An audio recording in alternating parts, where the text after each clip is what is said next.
শোকে স্তব্ধ পুরো এলাকা। মৃত ব্যক্তির সৎকার করতে গিয়ে নৌকাডুবিতে প্রাণ গেল একজনের। নিখোঁজ যুবক দিলীপ দাস সহ দুইজন।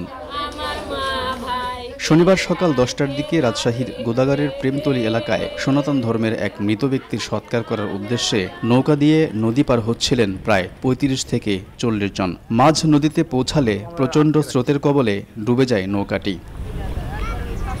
সবাই সাঁতরে তীরে উঠতে পারলেও নিখোঁজ হন ৬৫ বছরের হরেন সাহা ও ৩৫ বছরের দিলীপ দাস। আহত অবস্থায় কয়েকজনকে উপজেলা স্বাস্থ্য কমপ্লেক্সে ভর্তি করা হলে ৬০ বছরের জিতেন মণ্ডলকে মৃত ঘোষণা করেন চিকিৎসক। নৌকাটা বিকল্প হয়ে যাওয়ার পর ওই নৌকাটা ডুবে যায়। ৩৩ জন মতন মানুষকে পেয়েছি আমরা, এখনো 2 জন নিখোঁজ আছে। ঢেউয়ে তখন নৌকাটা উত্তাল হয়ে গেছিল, তখন নদীটাও অনেক উত্তাল ছিল, তখন ডুবে গেছিল। যারা সাঁতার জানে তারা সাঁতার কেটে ধারে এসেছে। মেডিকেলে একজনা বলছে যে তোমার ছেলে যে ডুবে গেছে, তুমি শুনতে পাওনি? আমি বলছি আমি শুনতে পাইলে এখানে বসে থাকি, এই তো চলে আসা, আমি আর দেখতে পাইনি ছেলেকে। খবর পেয়ে উদ্ধার অভিযান শুরু করে ফায়ার সার্ভিস। প্রচুর স্রোত, আমাদের ডুবের ওখানে দাঁড়াইতে পারছে না।